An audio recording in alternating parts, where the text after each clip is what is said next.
We're going to move swiftly from that fascinating discussion around US climate policy and the implications for the rest of the world to a conversation that looks at the intersection between a responsible fashion industry and fair work, and how new regulation is pushing the industry to take a leap forward. So, if you could kindly take your seats, I want to introduce this panel. To moderate this conversation, I'm delighted to welcome Jordan Holman, who is a business reporter from the New York Times. She will be joined by speakers here in person and also joining us virtually from Bangladesh, I hope. We have Marie-Claire Devaux, who happens to be a very good friend. She's also the Chief Sustainability Officer and Head of Institutional Affairs at Kering. We have Celine Seman, Founder and Executive Director for Slow Factory, and Alessandra Biaggi, who's a State Senator for New York State's 34th District, and Nazma Akhtar, Founder and Executive Director for Awaj Foundation, who will be joining, I hope, directly from Bangladesh.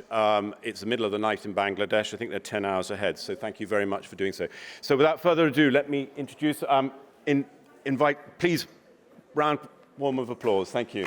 Thank you. You're there. Good. Good.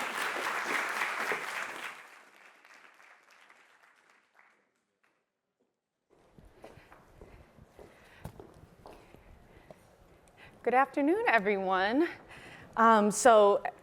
Today is, or right now is the penultimate session. We're going to be focusing on how can a responsible fashion industry improve workers' conditions.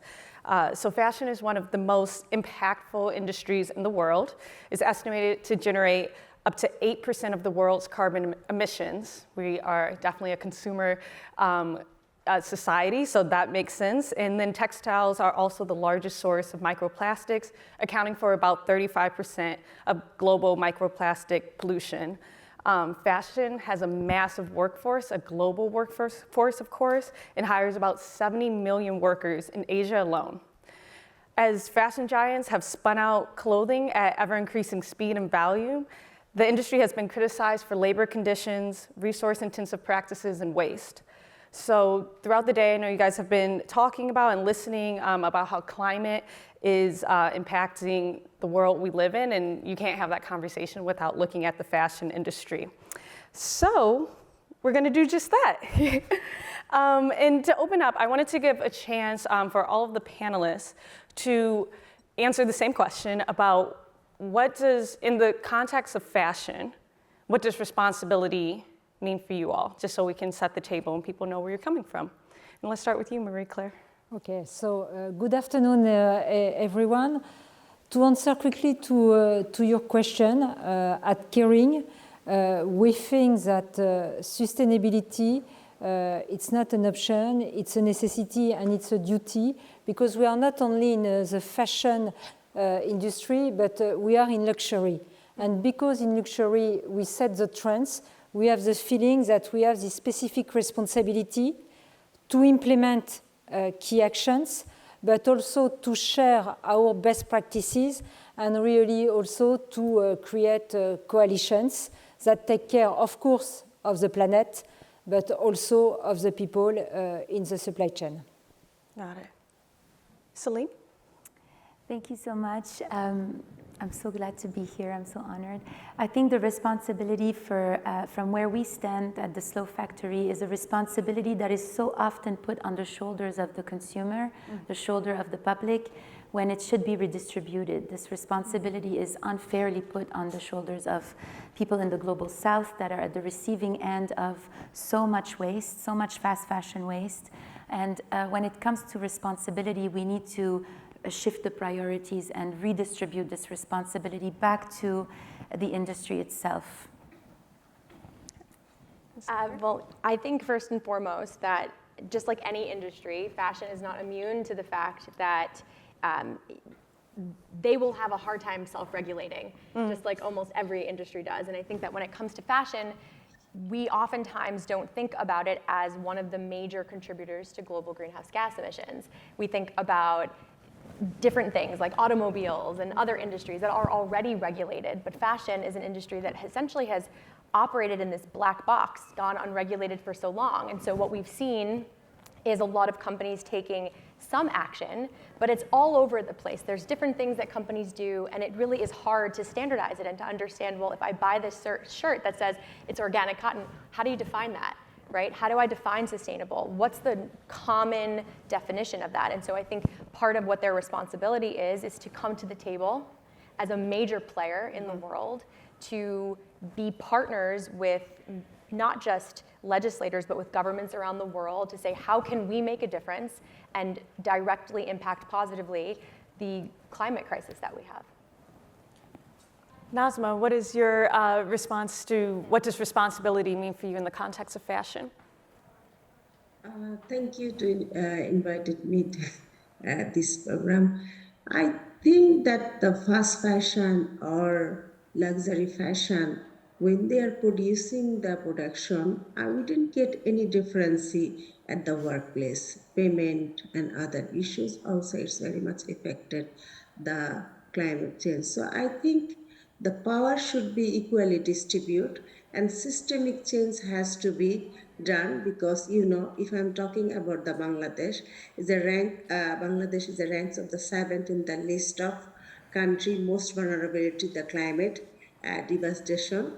It has been estimated by the 2050 that 1 in every 7 people in Bangladesh will be displaced by the climate change, and up to the 18 million peoples have to be migrated or refused because of this sea level is high. So, you know, this fast fashion, when the people are coming to our country like Bangladesh, due to the cheap labor, nothing to respect or dignity, and that is why the people are, we have highest green factory in Bangladesh, but the green factory where is set up, it was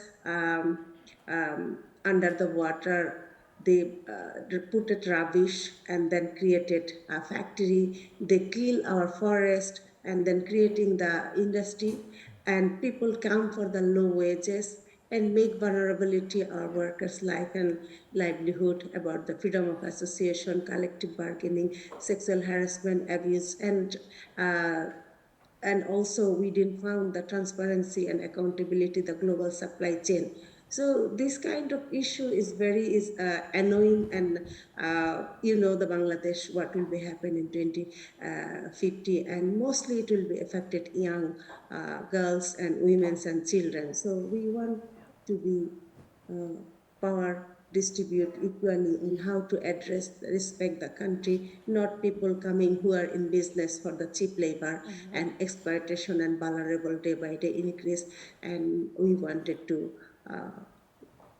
systemic change is not a one country problem, because most of the European American who are running the business in our country like Bangladesh, only the profit and nothing they do. So who is getting more profit, they have more responsibility, and environment and climate is a very annoying and affected across the world. You see the Pakistan and even in America, every country is affected. Even in my country has a lot of issue. So how to make the systemic change and corruption, and people are so much greedy and powerful or wants to be. So that systemic change we need to be from the fast fashion, and their fast fashion also creating another problem, because you know in the occupational health and safety issues, one of the issue, because when you use the chemical, heat, noise, and our workers are always having jaundice, heat stroke, they have skin diseases, they have viral diseases, so many things. It's not only the in our things, also a lot of chemical, lot of bad things they are using in the, especially the jeans producing, and you know it goes to the river, it goes to our land, and our river is also going to polluted, and all the fish and the animals are killing. Our land is going to the chemical and other hazardous things, and it's also affected our agriculture, and which is also goes to direct people's skin and its body, and it's also affected. So these kind of things need to be, I think, to address. And we're definitely going to get into like the back end of the fashion industry, which does not obviously have a public face often. And so thank you for like totally setting the table on that. What I wanted to turn to first is that public facing, the brands that we all know and wear and love to shop for. And so Marie-Claire, Kering has been on the forefront of really saying these brands need to work together to think of a pact and promises to make sure that it's solving, big brands are basically solving the big problems of the industry. And so you guys introduced the Fashion Pact. I would love to hear some of the takeaways that you guys have learned in the year that this has been introduced and how brands working together has helped move the conversation forward.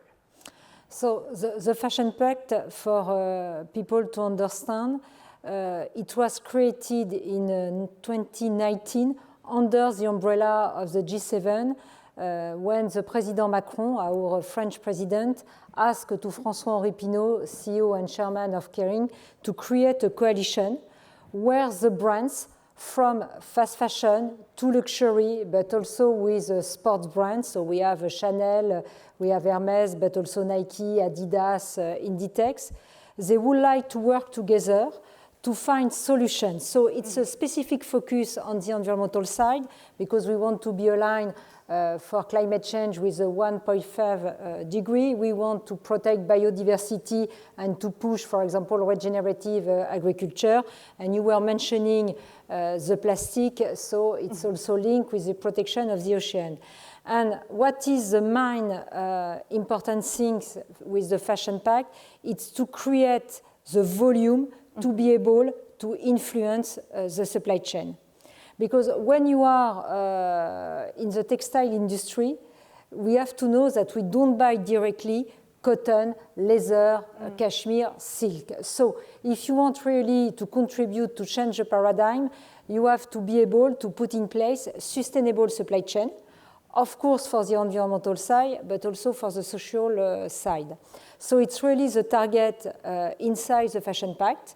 And last year with Cartier, we decided also to have the same approach for what we call the hard luxury, so it's jewelry and watches, because we have the same topic for diamond, semi-precious stones, gold, to say that if you want to contribute to tackle the most important issue, climate change, loss of biodiversity, resource scarcity, you need to be able to put at scale your best practices, so you need volume.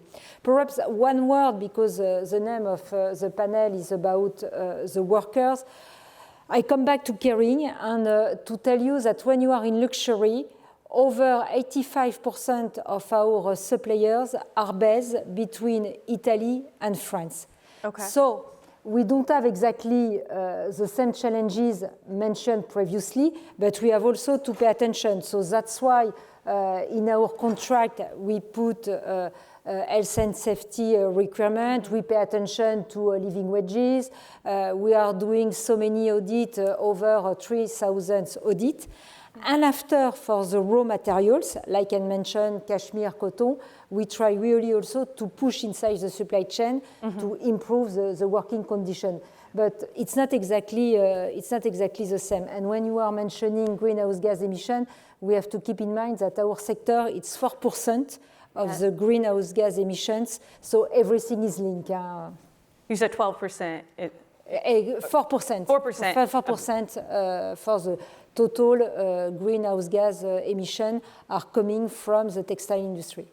Right, and so that is a pact that was born within the fashion industry. So brands getting together, realizing the scale that they have to solve those issues. Yes, exactly. And so the senator was talking about sometimes, in general, industries are not always the best at regulating themselves. So I would love to hear your perspective of how outside policy can work in tandem with the fashion industry to maybe even, to speed up some of these changes. I appreciate that because I think there needs to be an urgency in every conversation we have about climate has to be with urgency.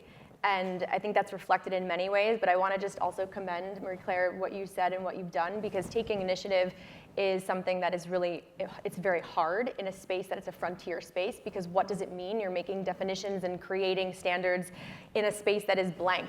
And then that blank slate makes it really challenging, but you've done it. And I think that that's a great segue to how government and industry can work together, because what you're doing then is signaling to lawmakers like myself and others that there are players out there who actually want to come to the table. And so, just to kind of go back to what the bill that I introduced is all about. I introduced a bill this year called the Fashion Act for short, but it's a very long name, and the name was given by my legislative director, Karen Reppy, so I'm very grateful for that, who's done a tremendous amount of work, without whom I would frankly not be here. But this is a bill that was originated as a little seed of an idea when I was at Fordham Law School at the Fashion Law Institute. It was the first session of lawyers being trained to work in the fashion law industry. And we had all these incredible industry players, and I learned that California was way ahead. This is 2011, way ahead of not just the world, but the country too, and that New York really hadn't done much. And that struck me because New York is one of the fashion capitals of the world. And that means we have a responsibility to do something about how we are regulating industry. And so that was the birth of this bill. And what the bill does, which is the first of its kind, even though if you looked at the bill, what you'll see is that there are components of the bill that are being done in different places. California has pieces of it. The EU, which by the way, is far ahead of the United States, not surprising, of course, on lots of things. And I say that because I want to be competitive. I think it's important to have that healthy competition. It's really important. But what the Fashion Act does is this. It aims to regulate the fashion industry, any companies that are doing business in New York that make $100 million in gross revenue worldwide will fall under this bill. Okay, so doing business in New York means that you're selling apparel, or you're selling footwear, or you're selling bags. And again, it's $100 million. That's a high threshold, right? So it doesn't affect everybody, but lots of companies make $100 million or more a year, we know. And so it will require these companies to do three things. Number one, it will require them to map their supply chain. Why that matters is because there is so much opaqueness in the supply chain. And for those who are watching who are like, well, what does that even mean? Yeah. There's so many different levels. If I'm in the clothes that I'm wearing right now, in order to get the buckle or to get the material, you're going to all these different places, and who you're getting these materials from and how you're getting them and who's making them and the process of that, it's very unclear in so many ways. So that's number one. And that matters because the more transparency we have with that, the more able then we will be to have companies have standards that they apply to, where you're not dealing with child labor, or you're not having these really hazardous conditions where people are getting sick, as we heard earlier. And so the second part of the bill is requiring this due diligence standard and to meet these standards. And it's not just about reporting, because reporting alone is not enough. And so it's requiring these companies to meet these science-based targets, and then also to work with their textile companies to be able to address how they're dealing with chemicals, because we know, as we've heard now several times and throughout the day, when you make a garment or make something, there's so many chemicals involved. And what happens? Sometimes they're dumped in water. And where are they dumped? They're dumped into communities that are environmental justice communities. So the people who are most harmed, unfortunately, are sometimes the voiceless. And so this is an attempt to really make sure that we are being responsible in this aspect. And then lastly, it addresses labor to make sure that these companies are paying their workers according to the local wages. And we've worked with labor unions and industry and invited people to the table, but this bill is not a bill to cure everything in the fashion industry. I want to just be very clear about that. We're not aiming to solve all the problems, but a really big one, and this is hopefully one of the infrastructures that can be really copied and used, that's what I hope, across the world. And I think what's interesting about that bill is that it is three-pronged, essentially. So it is asking companies to essentially do a lot of extra work that they aren't naturally doing. So I'm curious, kind of the response that you've been hearing from retailers, with the context that oftentimes new initiatives get pushed on the back burner during times of economic uncertainty, such as a pandemic, such as whatever we're in right now. So what response are you hearing? To be very fair, and I can make this criticism because I'm in government, and so sometimes lawmakers and people who are in government don't do enough work to understand how an industry works. Okay. And so we just put these bills out there and we're like, that sounds really great, right? And then it's like, well, actually in practice, this is impractical.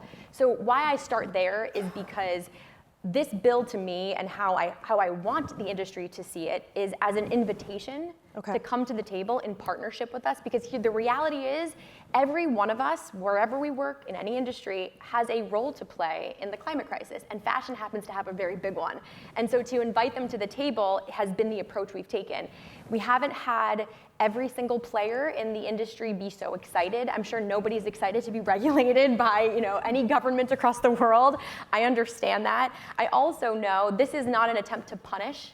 It really is an attempt to to enroll this industry to the table so we can also learn and say, well, if we put this in, how does that work? But also be really firm about the fact that these are standards that are required in order to reduce the greenhouse gas emissions. And so how we've had the ultimate response is we have people like Stella McCartney, we have Reformation and other industry players that have signed on to this bill, in addition to some celebrities that are climate justice warriors. We know Leonardo DiCaprio and Rosario Dawson, Jane Fonda, who have been really strong advocates, but at the same time, we are working literally every single day to get other very big players on board, because we want to show that if these companies believe, after doing their homework, that they can follow this, that should give at least a little more safety to other companies that, okay, well, they've done their due diligence, so maybe we can do it too. And little by little, we're hoping that there will be more companies coming to the table. But I would be remiss if I didn't say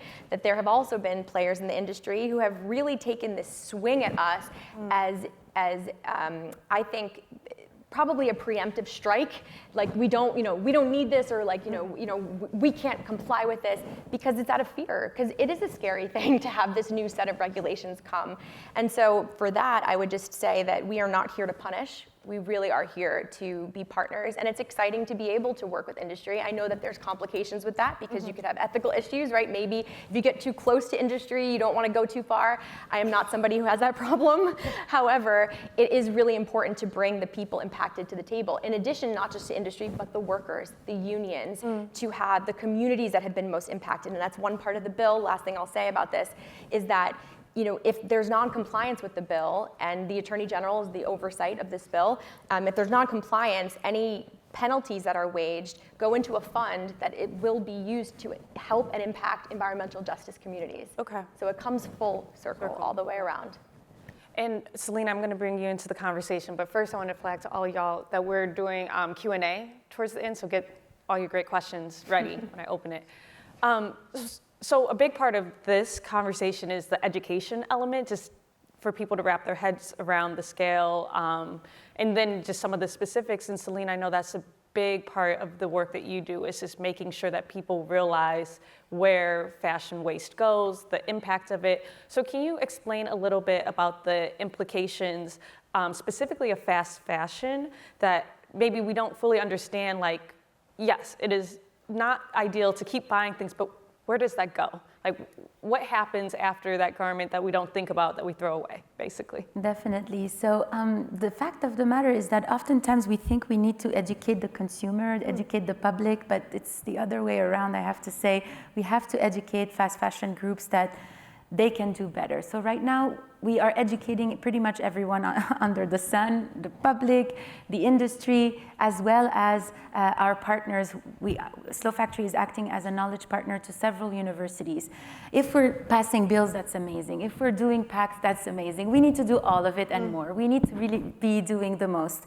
But the thing is this, is that at school, like someone wants to become a fashion designer, they go to school and they learn how to design from a very traditional, sort of expired way, if you will, because they're learning how to design for an industry that's extracting and creating in mass production and throwing out into the landfills, as I was explaining earlier, that the methane issue is not just an issue of closing down pipes, it's a fashion issue, because 85% of our clothing are ending up in the landfill, and the landfill is emitting a high amount of methane, and that's one big issue. We're basically taking on land, digging holes and putting clothes in there, because there is no design for disassembly in the fashion industry. Every single industry out there has a design for disassembly. Cars, furniture, telephones, iPhones, the electronics, everybody takes back their stuff, disassemble it, and reuses it. Why is the fashion industry, the industry that's supposed to be avant-garde,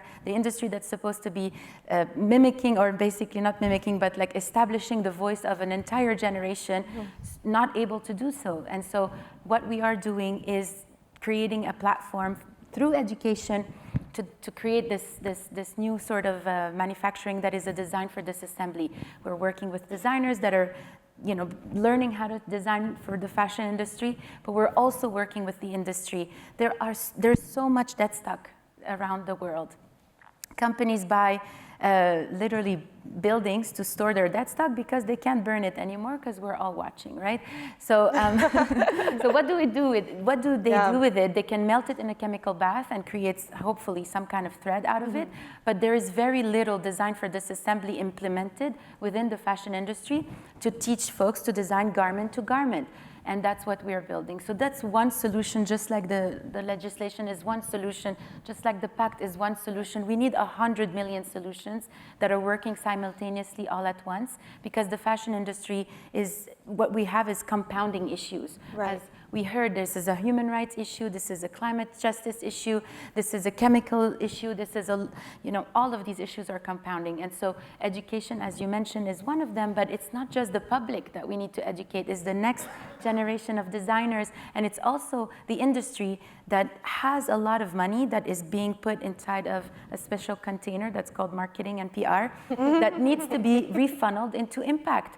What is this type of education look like internally to refunnel it so we can use it towards design for disassembly, the pact that you're creating, the legislation that is demanding for chemicals to be reduced, etc.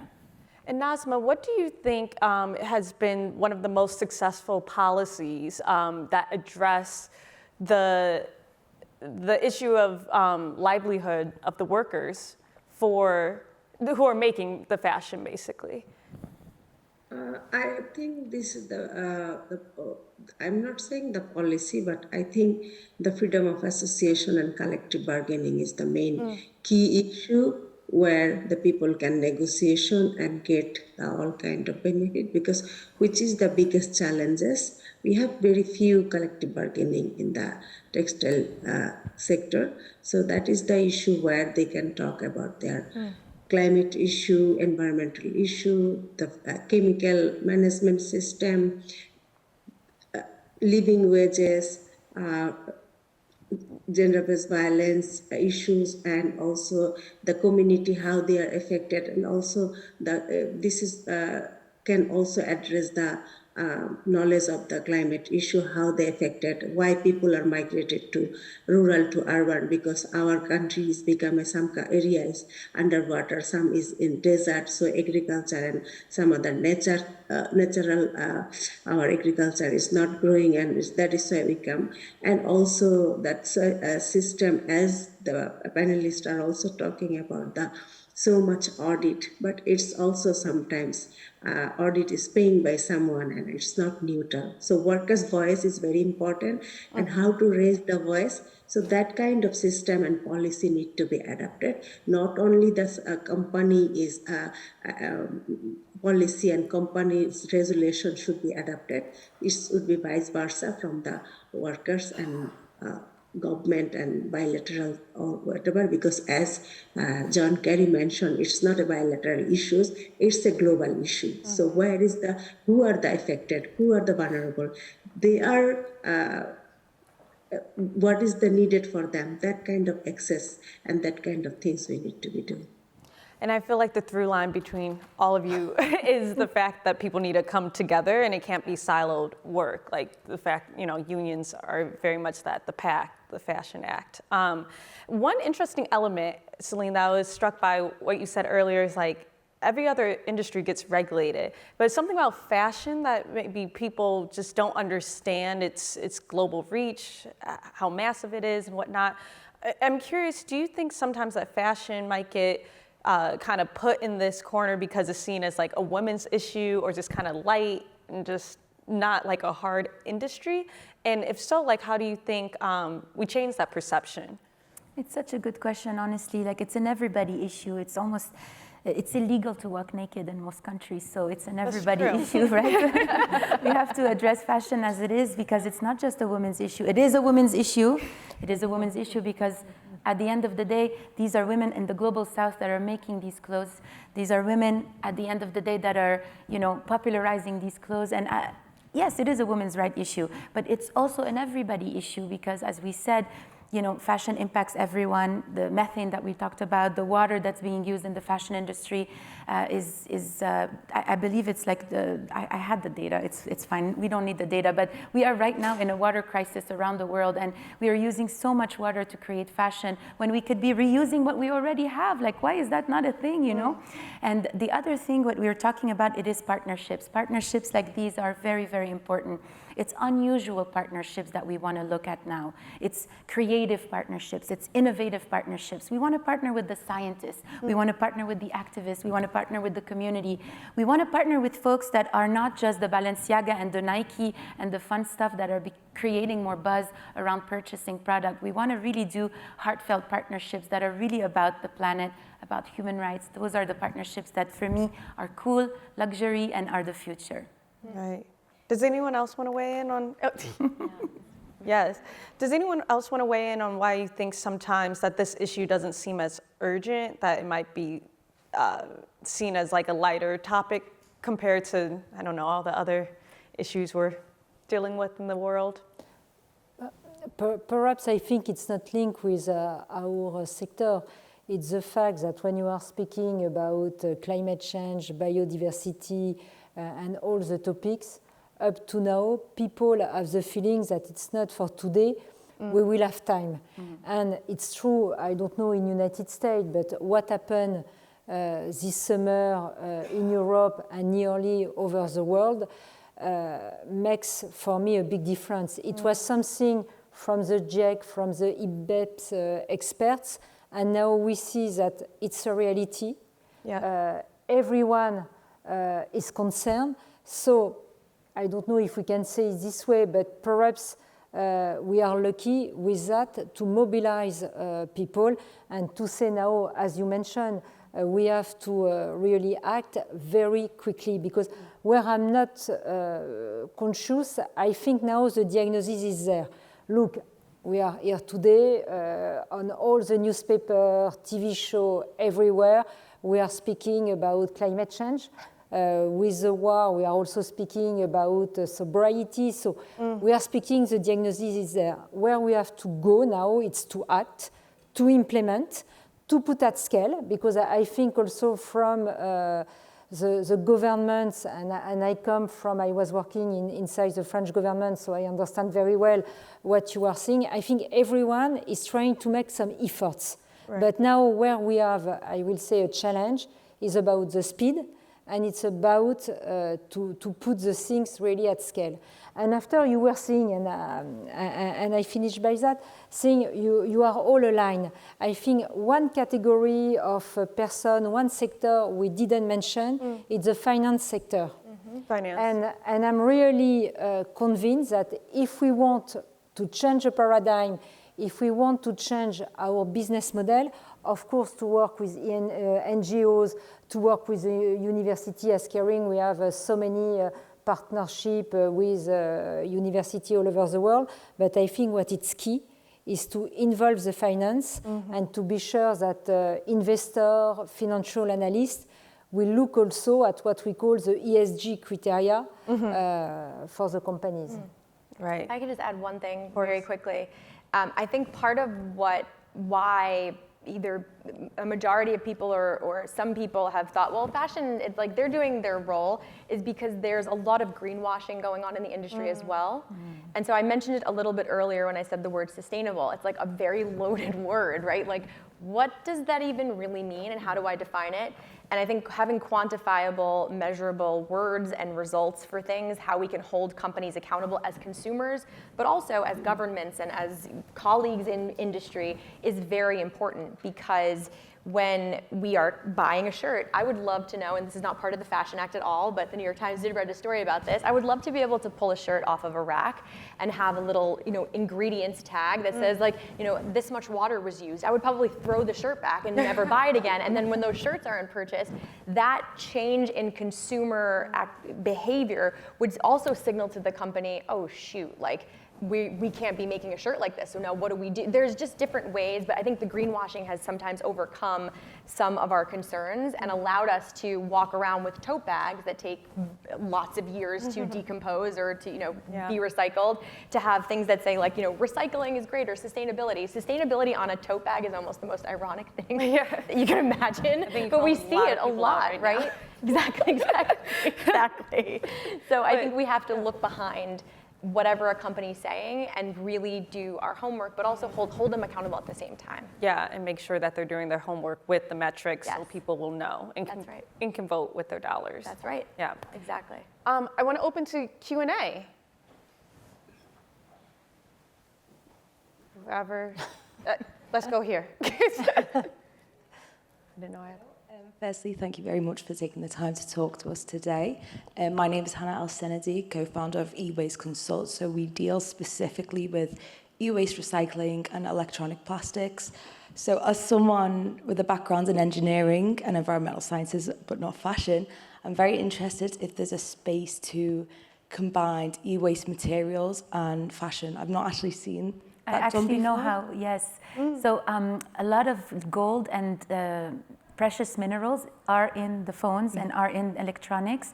And there are some groups that are doing specific mining of these electronics, melting them back into jewelry. There's a few e-waste to jewelry products that exist today. I don't know how at scale we can go with this, but that could be a way to upcycle precious metals from the e-waste to the jewelry. And I think that should be looked into, because otherwise it is being extracted in open air landfills in the global south in ways that are very, very dangerous at the moment. And so if we could standardize this and make it so that it's part of the system of the fashion industry, part of the circular system that we have to design, because we talk a lot about circularity, but it's not designed at the moment. It doesn't exist in the system. We have to design it from scratch. And yes, partnerships with universities are wonderful, but universities are teaching folks to do things linearly. They're not teaching them to do it circularly. They're still teaching a very, very expired way of production. And so it is important to work with folks like yourselves, recyclers, upcyclers, to be able to design the circularity that we're talking about. If we're talking about a regenerative system, it needs to exist somewhere. And so yeah, that is a way to do it. Thank you very much. Thank you. Right there, that was energetic. I like that. Going right. Hi, my name is Samir Ranade. I'm a climate justice advisor for NYSERDA. Senator, I'm thrilled to hear about your legislation. And so in New York State, we're implementing a climate act that is directing investments and the benefits of climate action in communities that are most impacted. And I'm also trying to think about it holistically. And not only do we want to, for example, we want to deploy electric vehicles in places where there's heavy air pollution, but we should also be thoughtful at some point about the supply chain of where we get those electric vehicles and, the kids in the Congo and China and other places. And so I'm thrilled to hear that this is potentially happening with fashion. And I just wondered if you could articulate what some of the data collection challenges there may be around the labor standards and whether you could potentially develop some models that could be applied to other things. Thank too. you. Thank you. There are a tremendous amount of difficulties, and thank you also for your work, and just to acknowledge what you're talking about too. There are a lot of other things that New York State has done since 2019, which is remarkable. In fact, New York State has the leading climate justice legislation in the entire country, which I feel very proud of because we beat California for once. Even though I love California, she's our sister state, we love her. But I'm very proud of that, and that's the CCIA, the CLCPA, the Climate Leadership Community Protection Act. And so, one of the things that's really hard about this bill, and also for industry to do, is that each level of and this is something I've only learned, but each level of the supply chain brings a different set of complications. And what a lot of companies have said to us is that, we might know level 1, 2, and 3 of the supply chain, but when it comes to this other level, We don't know because we subcontract out so much of the work that I don't know where the shoelace, the shoelace comes from, but I might know where the rubber for the shoe comes from. And so what this bill is doing, which this is where a lot of the contention is coming from, is we're like really pushing on the industry to say, I got it that you're subcontracting that out, but we need you to do more. We need you to go further. We need you to, if you identify at any point in that supply chain in those first 3 levels that there is a producer or supplier that is acting unethically or illegally, that you, number one, report it, that you change the vendor, and that you are able to share with not just the government, but with consumers that you've actually taken these actions. And so it's going to be a challenge. It's not lost on me at all. All of these kinds of things are challenges. This is a new frontier in a lot of ways, but it's not impossible. And it's not impossible because if you just follow the money trail, usually you can figure out where things are being done and how they're being done. So that's one. And then I think the second is that, I would love for this bill to apply to the entire fashion industry, whether you have $100 million in gross revenues or 99 million or $100, right? You want it to apply to everybody. So the idea of, we understand that there are resources at these companies that have lawyers and accountants, and they have consultants that they can hire to be able to bring them on to do this, and that maybe other companies won't be able to. And so that is why when we have people who support our bill who are not making $100 million a year, which we do have those kinds of designers, that signals to me a tremendous amount of hope that they will be leaders in their lane, in their particular part of the fashion industry, that will again enroll maybe some smaller fashion companies to join on board. And so I think ultimately this is going to take a lot of work, but every single thing that is worth it does. And so this is one of those things, and we've got to do it, and we've got to push them. We have to push industry to go to a place that's very uncomfortable. And so I can only say that because I do that for myself. I'm the chair of the ethics committee, and I think that if we self-regulated ourselves, it's something that is really hard. We have to have other people push on us to say, the public, to say, hey, that's corrupt, or hey, that's unacceptable. That's how we do this, and it's going to be in partnership across the board. Thank you for that question. Who else? Yeah, let's go here. Hi, I'm Amani with MuslimGirl.com. I really loved the aspect that we discussed here about education and how a lot of times it's for the industry more so than even the consumers. I also love that this conversation is happening literally on the tail of New York Fashion Week that we just wrapped up last week. And one of the shows at New York Fashion Week that got a lot of buzz was Kourtney Kardashian's collaboration with Boohoo, which on social media got a lot of backlash because Boohoo is a fast fashion company. But here in New York, there was a lot of buzz in the industry, a lot of excitement and support around it. And so I'm curious what your impression is if the public pressure and that public interest in sustainability is actually making an impact on the industry, or if it's just, noise coming from outside of the club. Wow, that's a fair question. Who's going to? Perhaps I can answer with the view of caring. The customer and our clients are really making a difference. What is very funny is to see the Gen Z and the millennial. They are asking more and more questions about the traceability, which kind of raw materials we are using, about animal welfare, about the processes. You were speaking about chemical, but we have also to keep in mind that when we are doing laser and things like that, we are using heavy metal. So they are asking more and more questions. And what it's really very interesting for us as a global company is to see that happens all over the world. So it's not only something linked with Western countries, but we have the same kind of question in Asia and everywhere.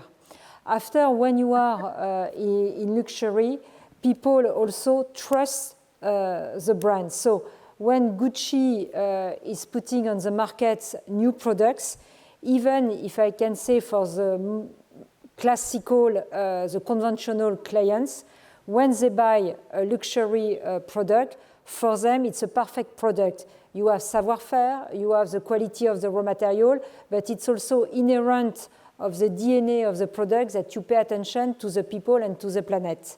But if something goes wrong, it's a kind of a risk management approach.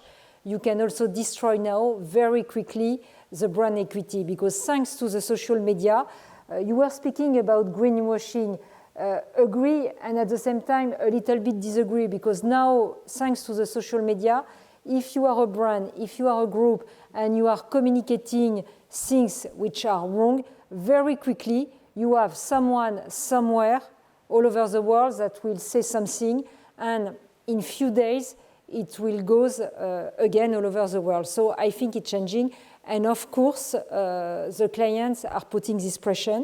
But I love also to say that it's a matrix approach, clients, employees, because if you want to attract the best talents and to keep them, you have to be really engaged in sustainability.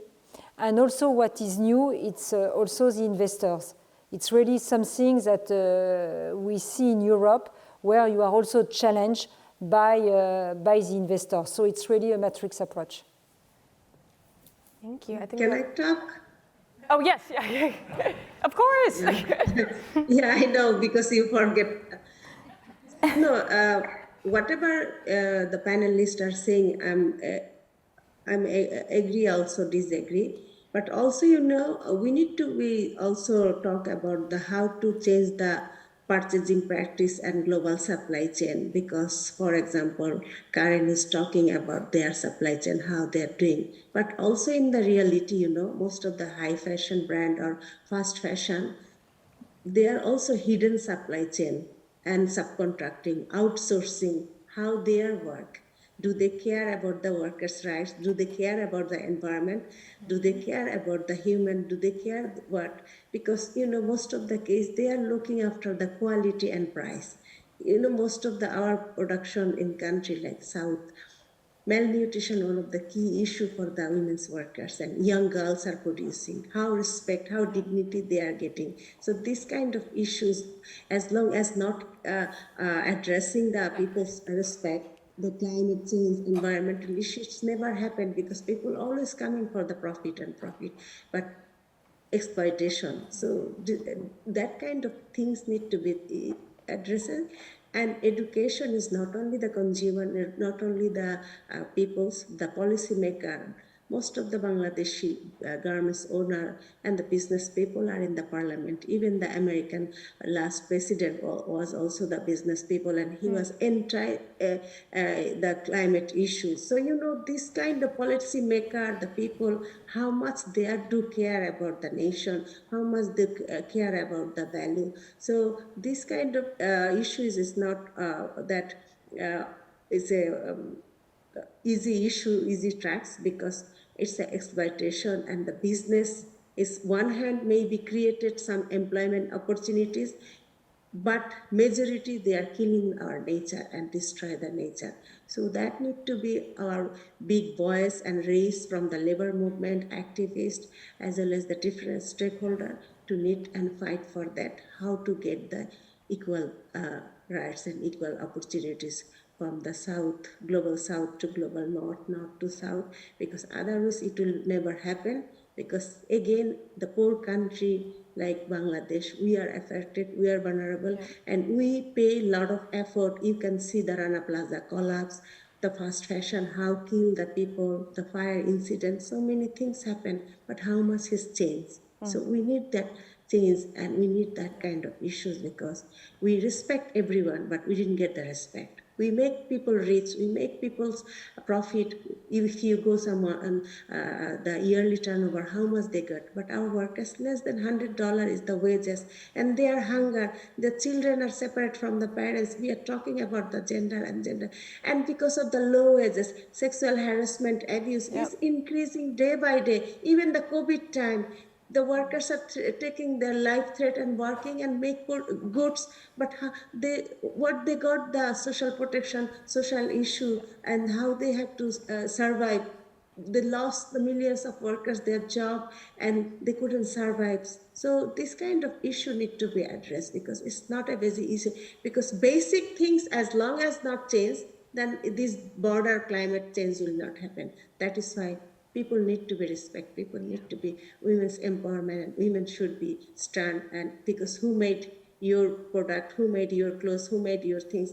You have to think that way. If you are thinking seriously the workers' rights, the country like Bangladesh, then it will be changed. If you're thinking about your policy, your things, which is needed for us, which is needed for our country and country people, because we should not listen from the development country. Development country should be listening to us. And equal power, equal system. Thank you.